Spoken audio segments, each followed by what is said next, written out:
નમસ્કાર દોસ્તો, એવું કહેવાય છે કે આચાર એ પ્રચારનું શ્રેષ્ઠ સાધન છે. જેના આચાર શ્રેષ્ઠ છે એને પ્રચાર કરવાની જરૂરત રહેતી નથી.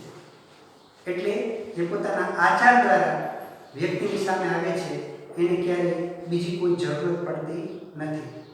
દોસ્તો, મોટા મોટા નેતાઓ જ્યારે ઇલેક્શન વખતે કે ચૂંટણી વખતે પ્રચાર કરતા હોય છે ત્યારે બહુ મોટેથી બોલે તો પણ એની અસર છે તે વ્યક્તિ પર બહુ ઓછી થતી હોય છે.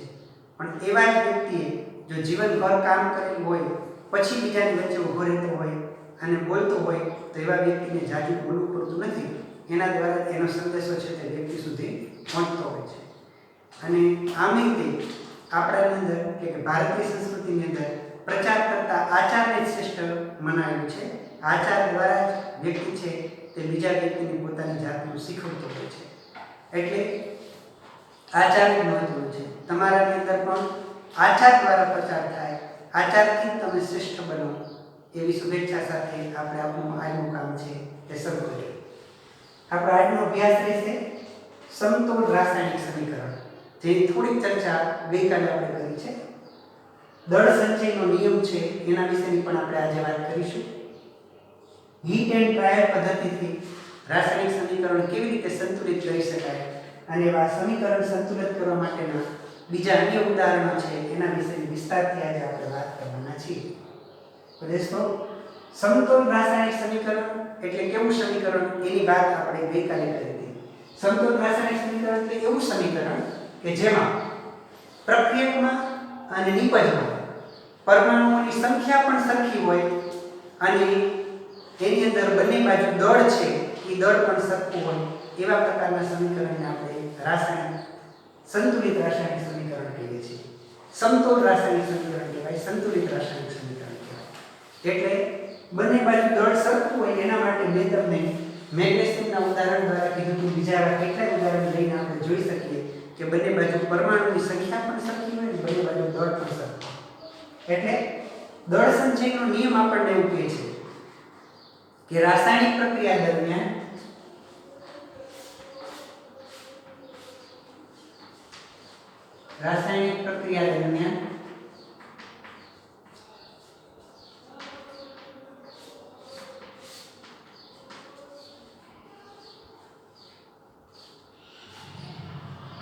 દળનું સર્જનથી નાશ થતો નથી. આ છે એને આપણે દળ સંચયનો નિયમ કહીએ છીએ.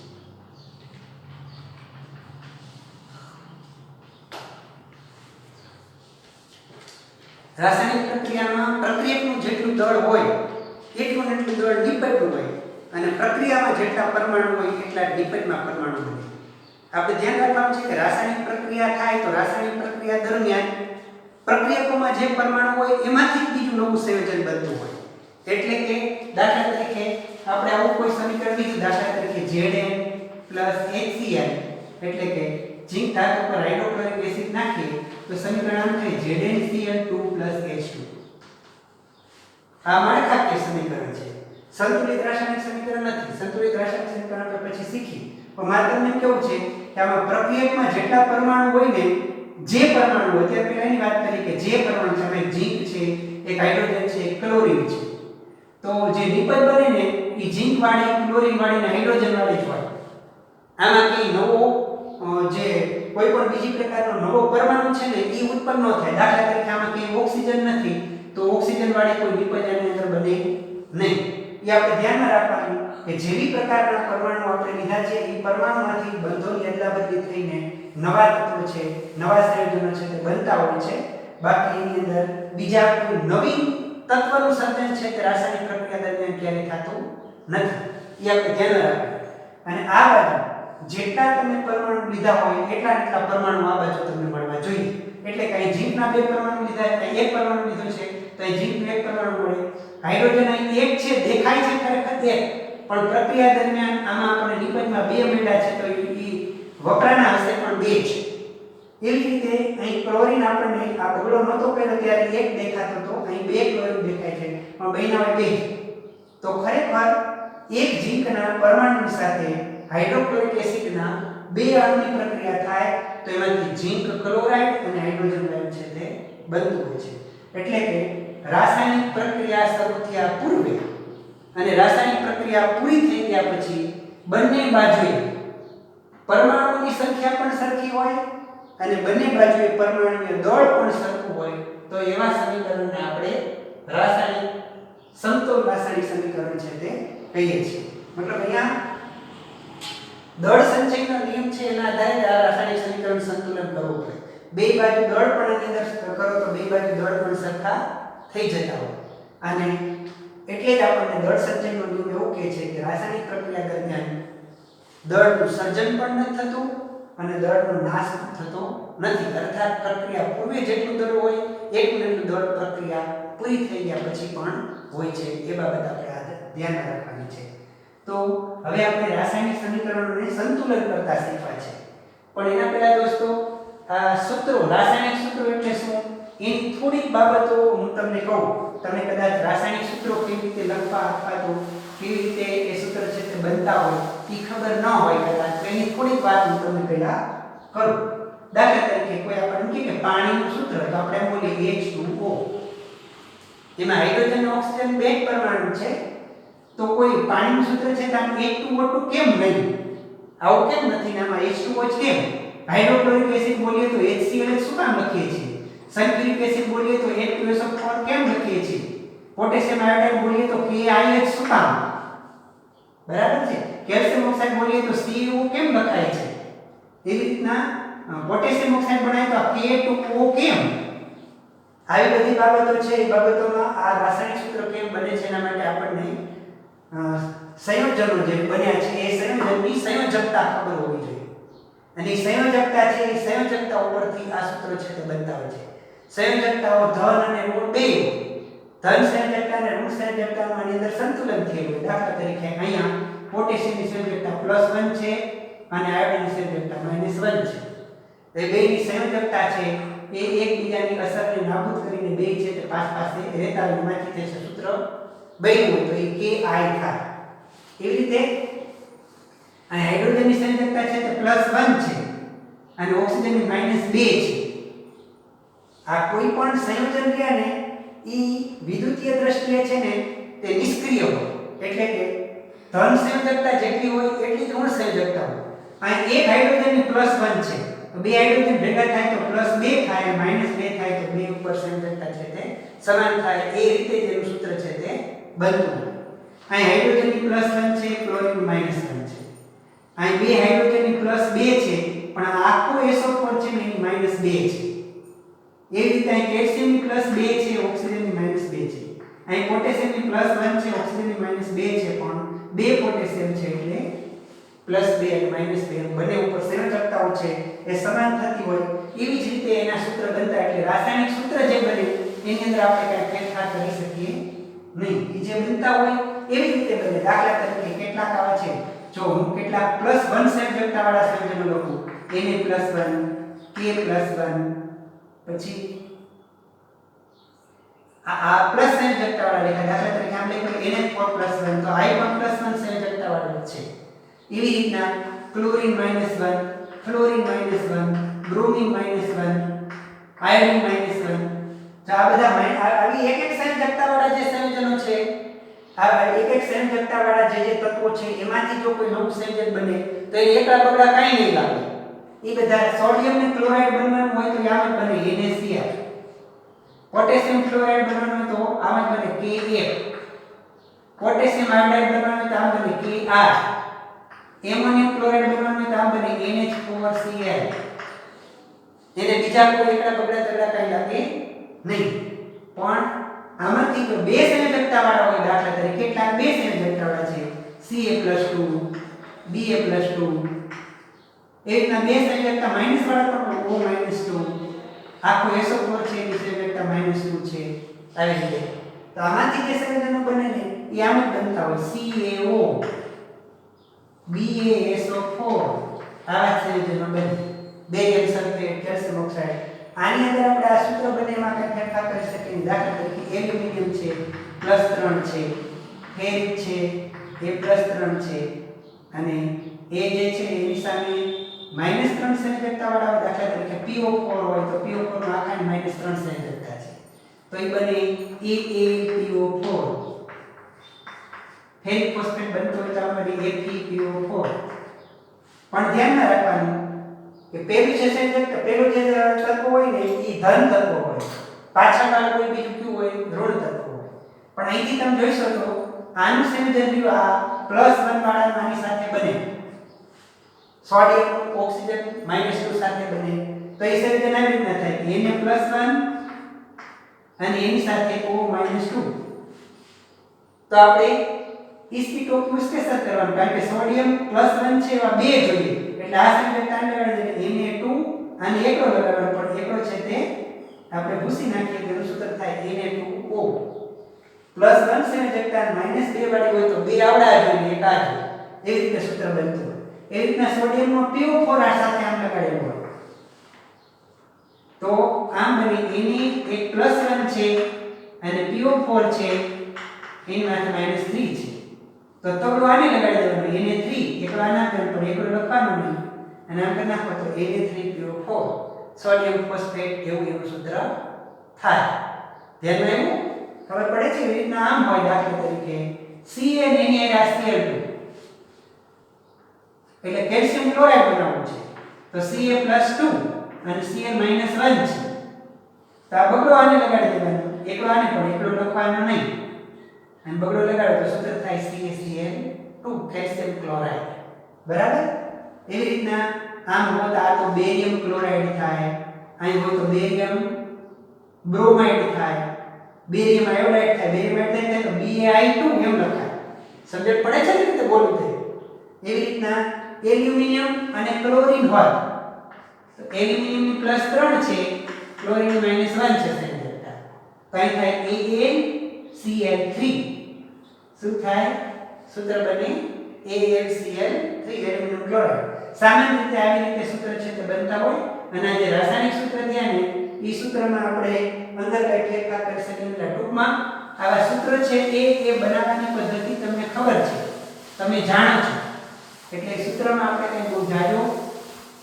નવી વાત કરતા નથી ખાલી તમને તાજું થાય યાદ આવે એટલા માટે જ આપણે એની વાત છે તે કરી આપણે હીટ એન્ડ ટ્રાયલ પદ્ધતિથી સમીકરણના સંતુલન કરવાનું છે હીટ એન્ડ ટ્રાયલ પદ્ધતિથી સમીકરણનું સંતુલન કરવા માટે કેટલાક સોપાન આવે છે એ સોપાનની આપણે વાત કરીએ પણ દાખલા તરીકે આવું કોઈ સમીકરણ છે જુઓ Zn + H2SO4 is equal to ZnSO4 + H2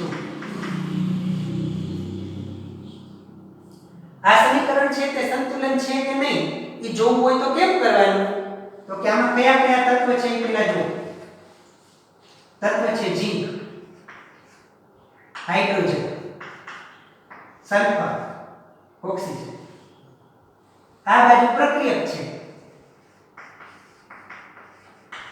અને આ બાજુ નિપજ છે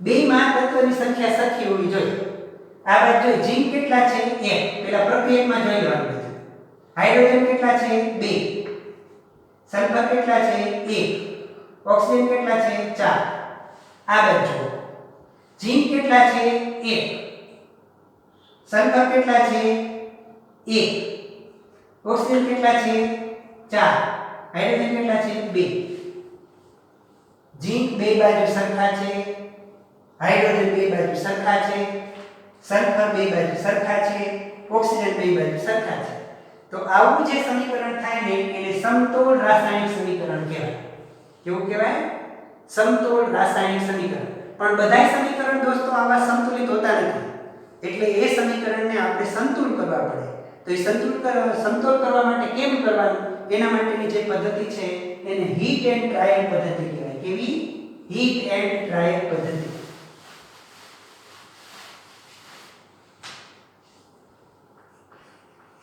હીટ એન્ડ ટ્રાયલ પદ્ધતિથી સમીકરણનું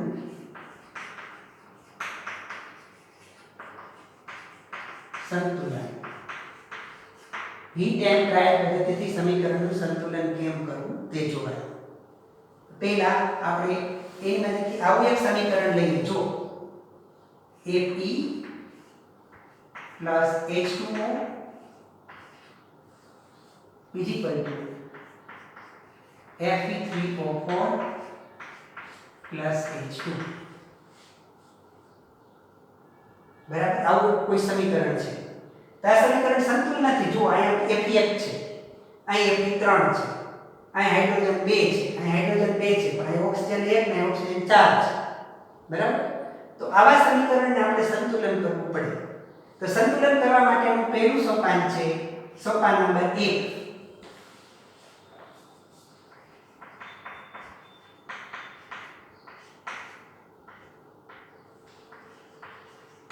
સૂત્રો ફરતે બોક્સ બનાવો.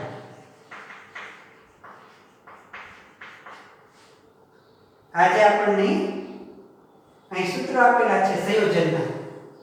આ પરમાણુ કહેવાય. એક હોય તો પરમાણુ કહેવાય, એક કરતા વધારે પરમાણુ બને તો અણુ કહેવાય. એ બધા જે સૂત્રો છે એ સૂત્રોને ફરતે એક બોક્સ બનાવો, એમ આપણને કહે છે. આવું બોક્સ બનાવો.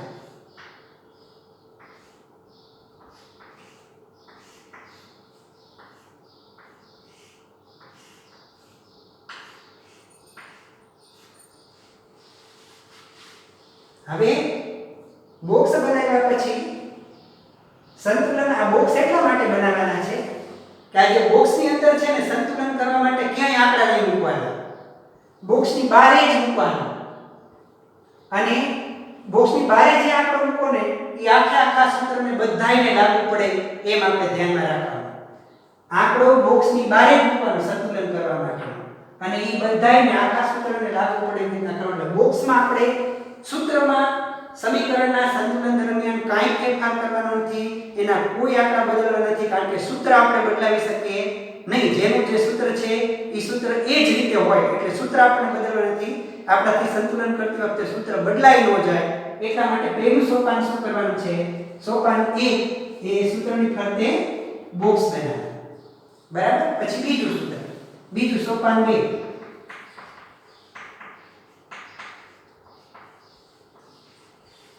પ્રક્રિયકો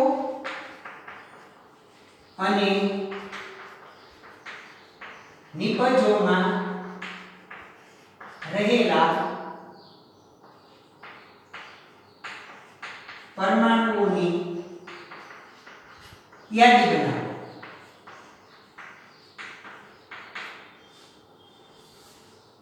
પ્રક્રિયકો અને નિપજમાં રહેલા પરમાણુઓની યાદી બનાવવાની છે. બીજું સોપાન, આ પહેલું સોપાન છે.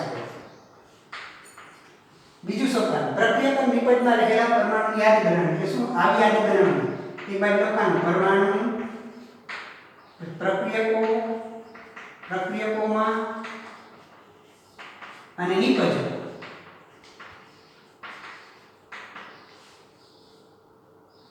આવી યાદી બનાવવાની. પ્રક્રિયકો અને નિપજોમાં પરમાણુની યાદી બનાવવાની.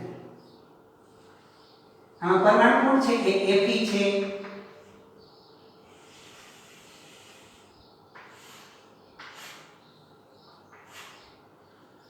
બીજો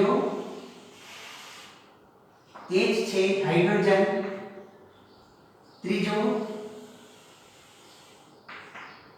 ઓક્સિજન. O એટલે કે આયન, લોખંડ આયન, Fe હાઇડ્રોજન, H અને ઓક્સિજન.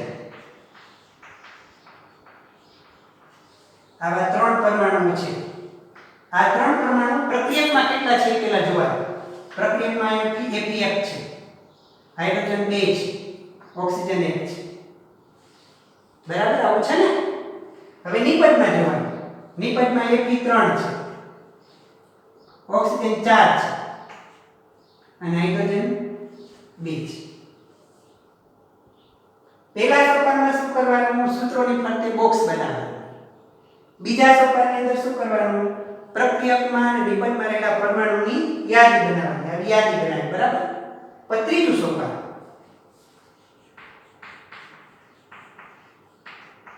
સોપાન 3. સૌથી વધુ સંખ્યા ધરાવતા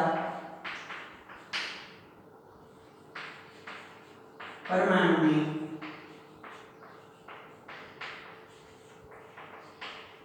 સંતુલન કરો. સૌથી વધુ સંખ્યા ધરાવતો પરમાણુ એટલે અહીંયા હવે આપણે ત્રીજા સોપાનની વાત કરું છું. અહીં તબલો લખું છું. આની નાની મારે ઉપયોગ કરવો છે એટલા માટે કહું છું. સૌથી વધારે પરમાણુ ધરાવતા વધારે સંખ્યા ધરાવતા પરમાણુમાં કોણ છે? ઓક્સિજન છે. કયો છે? ઓક્સિજન. તો આપણે ઓક્સિજનને બે બાજુ સંતુલન કરવા પડે પ્રક્રિયકમાં નિપજમાં. તો આપણને ખબર છે નિપજમાં 4 છે. જો પ્રક્રિયકમાં આપણે જ્યાં ઓક્સિજન છે ત્યાં ચોકડો લખી નાખીએ એટલે કે 1 × 4 કરી નાખીએ તો પ્રક્રિયકમાં નિપજમાં બેમાં ઓક્સિજન હરખા થઈ જાય. થાય ને? તો આપણે બોક્સ બદલવાનું નથી. આપણે શું કર્યું? એપીએમ વધતા અહીં ચોકડો કર્યો કારણ કે અહીં એક જ ઓક્સિજન છે. અહીંયા આપણે 4 કરીએ તો આ 4 બધાયને લાગે એટલે H2O એને બધાયને 4 લાગે એટલે આપણે ઓક્સિજનને 4 કરવા થાય એટલા થઈ ગયા. બરાબર? એના બરાબર અહીંયા આપણે કાંઈ ફેરફાર કર્યો નથી એટલે કે Fe3O4 અને વત્તા અહીં H2 એમાં કાંઈ ફેરફાર કર્યો નથી. પછી અહીંયા આપણે એકલો ઓક્સિજન છે એ તો સંતુલ થઈ ગયો કારણ કે આ બાજુ 4 થયા અને આ બાજુ 4 થયા એટલે ઓક્સિજન સંતુલ થઈ ગયા. હવે બાકીના વધ્યા હાઇડ્રોજન અને આયર્ન એ બેમાં ઉપરથી આપણે સંતુલન કરતા જાય. Fe ને પહેલા સંતુલન કરો. સોપાન પછી સોપાન 4 માં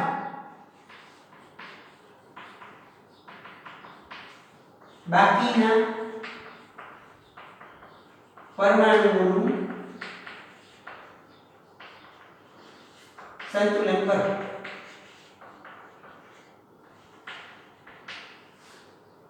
હવે બાકીના પરમાણુનું સંતુલન કરવું હોય ને એટલે પછી તમે જુઓ અહીંયા પછી વળી પાછું નોંધવાનું શું આવું કરવાનું કે પરમાણુ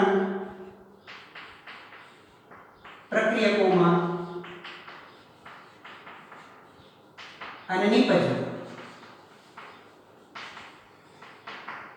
જ્યાં આપણે ઓક્સિજન ખાલી સંતુલિત થયેલું મળ્યું હોય તો આવું સમીકરણ રહ્યું ને એને આંશિક સંતુલિત સમીકરણ કહેવાય. કેવું? આંશિક સંતુલિત સમીકરણ. બધું સંતુલન નથી એરિયામાં, થોડુંક છે એટલે એમ કેવું કહેવાય? આંશિક સંતુલિત સમીકરણ. હવે બીજા જે આપણે સોપાન 4 લેવું છે એ 4 સોપાનમાં પાછું ફરીથી આપણે કરશું તો અહીંયા Fe છે તે આ પરમાણુ Fe H અને O અહીં Fe કેટલા છે અત્યારે? 1. હાઇડ્રોજન કેટલા છે? 2 છે હાઇડ્રોજન ને હવે કેટલા થયા? 2 × 8 થઈ ગયા ને? 8 હાઇડ્રોજન થયા પ્રક્રિયકમાં અને ઓક્સિજન કેટલા થયા? 4. રેડી? હવે આ બાજુ Fe કેટલા છે? 3. ઓક્સિજન કેટલા છે? 4 અને હાઇડ્રોજન કેટલા છે? 2.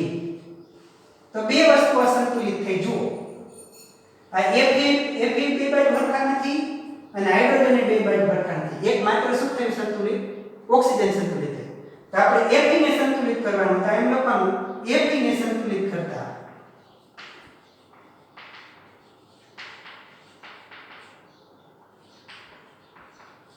તો જુઓ અહીંયા 3 છે અને અહીં 1 છે. જો આપણે અહીં Fe ની આગળ તગડો લગાડી દઈશું અને 3 વડે ગુણી નાખશું તો અહીં પણ 3 થઈ જશે અને હામી પણ શું થઈ જશે? 3 થઈ જશે. અહીં જુઓ પહેલા આ બાજુ જો આ ધ્યાન અહીં Fe 1 હતું પણ આપણે નિપજમાં 3 છે એટલે અહીં 1 × 3 કર્યું એટલે Fe પાસે આપણે તગડો લગાડશું આ સમીકરણમાં તો આપણું સમીકરણ Fe થી સંતુલિત થઈ જશે. એટલે આવું થાય. કેવું? હવે સમીકરણ 2 માં આવું 3Fe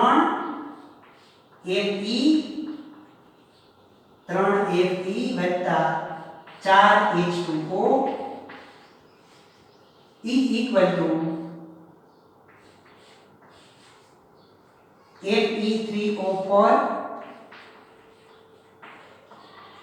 વત્તા H2. આવું સમીકરણ બન્યું. આ સમીકરણ પણ કેવું કહેવાય? આંશિક સંતુલિત સમીકરણ. કેવું કહેવાય? આંશિક સમીકરણ છે, આંશિક સંતુલિત સમીકરણ. હજી આપણું પૂરું સંતુલન થયું નથી.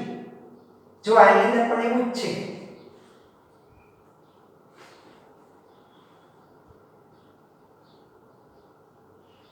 હવે જો અહીંયા આપણે જોયું કે આ બાજુ છે તે 3 એકી થઈ ગયા, આ બાજુ છે તે 8 હાઇડ્રોજન થયા છે, પણ હજુ અહીંયા કેટલા છે? 2 જ હાઇડ્રોજન છે.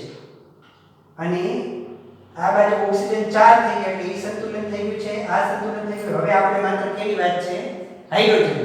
એટલે હાઇડ્રોજનને સંતુલિત કરવા માટે પાછું પરથી લખવાનું કઈ એકલો હાઇડ્રોજન, ખાલી પ્રક્રિયામાં શું લખવાનું? તત્વ કયું? હાઇડ્રોજન. પ્રક્રિયકમાં કેટલા છે? 8. નિપજમાં કેટલા છે? નિપજમાં કેટલા છે? 2. હવે જો પ્રક્રિયક ને નિપજ બે માં સરખા કરવા હોય તો અહીં કેટલા કરવા પડે? 2 ગુણ્યા 4 બરાબર કેટલા થાય? 8. એટલે હાઇડ્રોજનની પડખે આપણે કેટલા મૂકવા પડશે? 4. તો therefore હવે જે સમીકરણ થયું એ સમીકરણ આવું થાય કે Fe 3Fe અહીં 3Fe 3Fe plus 4H2O is equal to Fe3O4 plus 4H2. તો જુઓ દોસ્તો, હવે બે બાજુ ગણો પરમાણુ. અહીં પરમાણુ Fe કેટલા? 3. તો આ બાજુ તમને 3 દેખાય છે, બરાબર છે? અહીંયા પણ કેટલા છે? 3. એ જ રીતે હાઇડ્રોજન 4 નું 8, તો અહીં પણ હાઇડ્રોજન કેટલા છે? 4 નું 8 થઈ ગયા. એવી જ રીતે ઓક્સિજન આ બાજુ 4 અને આ બાજુ પણ 4. તો આ સમીકરણ એટલે કેવું કહેવાય? સંતુલિત રાસાયણિક સમીકરણ. સંતુલિત રાસાયણિક સમીકરણ.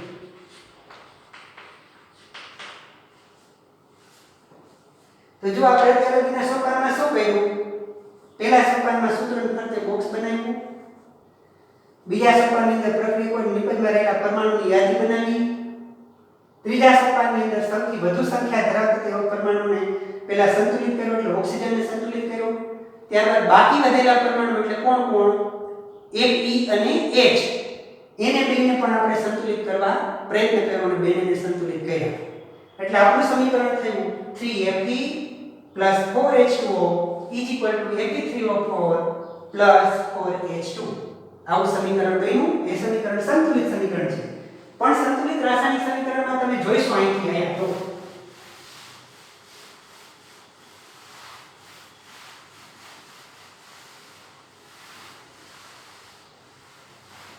રાસાયણિક સમીકરણ એવું હોવું જોઈએ કે મહત્તમ માહિતી આપણને પૂરી પાડે. જો સાંકેતિક સ્વરૂપમાં આપણે લખ્યું હોય તો બીજું કાંઈ શબ્દોથી અથવા મોઢેથી બોલવાની જરૂર ના પડે અને એની અંદર બધી વસ્તુઓ બતાવતી હોય એવું સમીકરણ છે અને સંતુલિત રાસાયણિક સમીકરણ કહેવાય. આની અંદર પ્રક્રિયકો છે આયન, પાણી, પછી Fe3O4 અને H2 નિપજ છે. તો ઈ કેવા સ્વરૂપમાં છે? આ બધા ઘન છે, પ્રવાહી છે, વાયુ છે, એમ આની ઉપરથી આપણને ખબર પડતી નથી. તો આપણે સોપાન નંબર 5 માં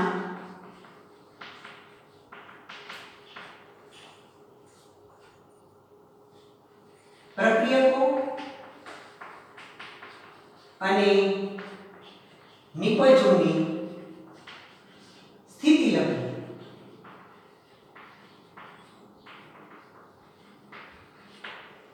આ કેવા સ્વરૂપમાં છે તે દાખલા તરીકે લોખંડ હોય 4Fe, તો લોખંડ કેવા રૂપમાં હોય? ઘન સ્વરૂપમાં. તો એના માટેની સંજ્ઞા છે S. શું છે? S. જો કોઈ પણ ઘન પદાર્થ દર્શાવવા હોય તો આપણે લખવાનું S એટલે સોલિડ. S એટલે સોલિડ, ઘન પદાર્થ. કોઈ પ્રવાહી પદાર્થ હોય તો એના માટે લખવાનું A એટલે લિક્વિડ. પ્રવાહી માટે શું લખવાનું? લિક્વિડ. અને કોઈ વાયુ પદાર્થ હોય તો એના માટે લખવાનું G એટલે ગેસ. વાયુ પદાર્થ માટે શું લખશે દોસ્તો? G.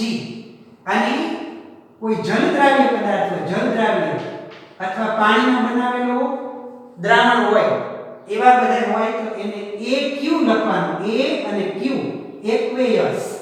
એને શું કહેવાય? એક્વેયસ એટલે જલીય દ્રાવણ. જો પદાર્થ ઘન હોય તો H લખવાનું, જો પદાર્થ પ્રવાહી હોય તો L લખવાનું, અને જો પદાર્થ વાયુ હોય તો G, અને પાણીમાં બનાવેલું દ્રાવણ હોય તો AQ લખવાનું છે. એની દરેક વખતે ધ્યાન રાખવાનું. એવી સ્થિતિ દર્શાવતો અહીં લોખંડ છે ને એ ઘન સ્વરૂપમાં છે, પણ દોસ્તો આ એક જ સમીકરણ એવું છે. આ સમીકરણમાં અહીંયા આમ લખેલું છે 4H2OG. ધ્યાન રાખજો, આ પાણીની વરાળ છે. આ શું છે? પાણીની વરાળ છે. 4H2OG એટલે સોરી 4H2 આ ગેસ જ છે, આ પાણીની વરાળ જ છે. પાણીની વરાળ એટલે વાયુ સ્વરૂપમાં છે. તો આ 3Fe plus 4H2O, 3Fe plus 4H2O અહીં G છે. કારણ કે આ પ્રક્રિયા કેવી રીતે થાય છે કે લાલ ચોળ ગરમ કરેલા લોખંડ ઉપરથી પાણીની વરાળ પસાર કરતા ફેરસો ફેરિક ઓક્સાઇડ એટલે Fe3O4 બને છે. એટલે અહીં બને Fe3O4. આ પાછું છે એ સોલિડ છે, ઘન પદાર્થ છે, અને હાઇડ્રોજનના 4 અણુ બને છે એટલે 4H2 અહીંયા ગેસ, 4H2 વાયુ ગેસ. તો આ સમીકરણ કરતાં વધારે સારી માહિતી પૂરી પાડે. કારણ કે આ સમીકરણ આપણે સ્પષ્ટપણે કહી શકીએ કે આ ઘન પદાર્થ છે, આ વાયુ પદાર્થ છે, એટલે પાણીની વરાળ જ છે, પાણીમાં સીધું નાખવાનું નથી, અને આ સોલિડ પદાર્થ છે અને આ વાયુ પદાર્થ છે. પણ આના સિવાય દોસ્તો ઘણી વખત પૂર્ણપણે રાસાયણિક સમીકરણ દર્શાવવું હોય તો એના માટે સોપાન 6 આવે. સોપાન 6 પરિસ્થિતિ દર્શાવવી. તીર પર પરિસ્થિતિ દર્શાવવી.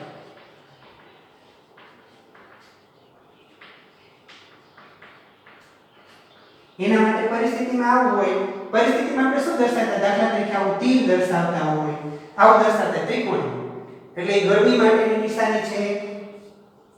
પછી કેટલી વખત છે દબાણ લખતા હોય, કેટલી વખત તાપમાન લખતા હોય, કેટલી વખત ઉદ્દીપક લખતા હોય. આ જે બધું અંદર વપરાયેલું હોય ને એ આપણે તીર ઉપર લખવાનું હોય. તીર ઉપર લખતા હોય એટલે તીર ઉપર લખવા માટે એમાં કેમ કરવાનું છે જુઓ. તેમાં દાખલા તરીકે બીજી કોઈ રાસાયણિક સમીકરણ છે તે આવું છે સમજો. તેમાં આપણે જે પ્રકાશ સંશ્લેષણની પ્રક્રિયાનું સમીકરણ છે એમાં 6CO2 12H2O અહીંયા આવું લખેલું છે સૂર્યપ્રકાશ. તો આ પરિસ્થિતિ થઈ, સૂર્યપ્રકાશ વગર આવી આ પ્રક્રિયા થતી નથી. અને હરિતકણ પણ જોઈએ એમાં, હરિતકણ. અને ત્યારે આપણને આવું મળે એની સામે કે C6H12O6 plus 6H2O plus 6O2. આ પ્રક્રિયામાં સૂર્યપ્રકાશને હરિતકણ રહ્યા તે શું છે? પરિસ્થિતિ છે. એવી જ રીતે દાખલા તરીકે CO plus H2 is equal to CH3OH. Ethanol બને છે આ પ્રક્રિયામાં. અને અહીંયા છે ને 300 થી 400 ડિગ્રી સેન્ટીગ્રેડ એટલું તાપમાન હોય. એ તાપમાન એટલા વાતાવરણના દબાણે છે તે આ પ્રક્રિયા છે તે થતી હોય. 340 વાતાવરણનું દબાણ છે, 340 વાતાવરણનું દબાણ. તો આના માટે શું થઈ? પરિસ્થિતિ. બરાબર. તો હીટ એન્ડ ડ્રાય પદ્ધતિથી જ્યારે દોસ્તો આપણે સંતુલિત રાસાયણિક સમીકરણ લખતા હોય સંતુલન કરવા માટે આપણે આટલા સોપાનને અનુસરવાના. સોપાન 1 માં સૂત્રને ફરતે બોક્સ બનાવવાના. બીજું પ્રક્રિયક અને નિપજમાં રહેલા પરમાણુની સંખ્યા દર્શાવવાની. ત્રીજા સોપાનમાં સૌથી વધારે જેની સંખ્યા હોય એનાથી સંતુલન કરવાનું ચાલુ કરવાનું. પછી બીજા બાકીના વધે એ પરમાણુઓને સંતુલન કરવાના. અને ત્યારબાદ પ્રક્રિયકો અને નિપજોની સ્થિતિ લખવાની, એટલે કે વાયુ છે, પ્રવાહી છે, ઘન છે કે પાણીમાં દ્રાવ્ય છે તે. અને તીર ઉપર એની પરિસ્થિતિ દર્શાવી ત્યારે આપણે સંપૂર્ણ સંતુલિત રાસાયણિક સમીકરણ છે તે લખ્યું એમ કહેવાય. તો દોસ્તો એક તમને નાનકડું ઉદાહરણ આપું સંતુલન કરવા માટે. દરેક વખતે આપણે આવા સોપાનને અનુસરવાની જરૂર નહીં પછી સોપાન પ્રમાણે સંતુલન સમીકરણ થાય એમ નહીં, પણ હું તમને એક ઉદાહરણ આપીને પછી આપણે આપણું કામ છે તે પૂરું કરીએ. હું તમને એક ઉદાહરણ આપું. દાખલા તરીકે હાઇડ્રોજન અને નાઇટ્રોજન બે વચ્ચે પ્રક્રિયા થઈ અને એમોનિયા બને છે. આવા સમીકરણ આપણે સંતુલન કરવું તો પહેલા બોક્સ બનાવવાના, પછી પ્રક્રિયકને નિપટની અંદર આપણે સંખ્યા લખવાની, હાઇડ્રોજન 2 નાઇટ્રોજન 2 નાઇટ્રોજન 1 હાઇડ્રોજન 3 એવી રીતે. બરાબર? તો આપણે ખબર છે કે હાઇડ્રોજન અહીં 3 છે અને નાઇટ્રોજન 1 છે, નાઇટ્રોજન 1 છે ને 2 છે, તો અહીં પેલા બગડો કરી દે. અહીંયા બગડો કરો તો આ 2 નાઇટ્રોજન આ બાજુ થઈ ગયા, આ બાજુ 2 નાઇટ્રોજન છે, હાઇડ્રોજન આ બાજુ છે, તંતુ 6 છે, તો એ તબલો કરી નાખો. તો આવી રીતે સમીકરણ સંતુલન થઈ જતા હોય. તમને જ્યારે પૂછાય ત્યારે તમારે આમ એક બે મુદ્દાની અંદર તરત જ આવા સમીકરણ છે તે સંતુલન કરવાનું થશે. સમીકરણની અંદર સીધું તમને ખબર પડી જાય તો આવા સમીકરણ તમે સંતુલિત કરી શકો. તો દોસ્તો, હું તમને એવા કેટલાક સમીકરણ સંતુલન કરવા માટેના હોમવર્કમાં આપું છું. તે સમીકરણ તમે સંતુલન માટે લખી લો કે આટલા સમીકરણ આપણે સંતુલન કરીને લખવાના છે.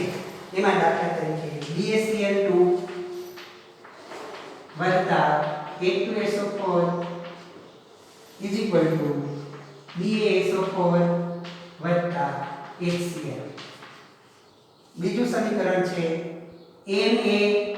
Na+O2 is equal to Na2O. ત્રીજું સમીકરણ છે NH3 plus CuO is equal to Cu plus N2 plus H2O. Cu plus N2 plus H2O. અને H2O2 is equal to H2O plus O2. અને HNO3 plus CaOH twice is equal to CaNO3 twice plus H2. આટલા સમીકરણને સંતુલન કરવા તમે કોશિશ કરજો. એટલે હું તમને આટલા સમીકરણ આપું છું, ન ખબર પડે તો જરૂર મને પૂછજો, સંતુલન થઈ જશે. આપણે આજે લખવાનું છે હોમવર્કમાં એક દળ સંચયનો નિયમ અને રાસાયણિક સમીકરણ સંતુલન કરવા માટેની હીટ એન્ડ ટ્રાયલ પદ્ધતિ. આટલું આપણે આજે કરવાનું છે. આટલા સમીકરણો તમારે સંતુલન કરવાના ન થાય તો મને ચોક્કસ કહેજો. ફરી મળીશું આવતીકાલે.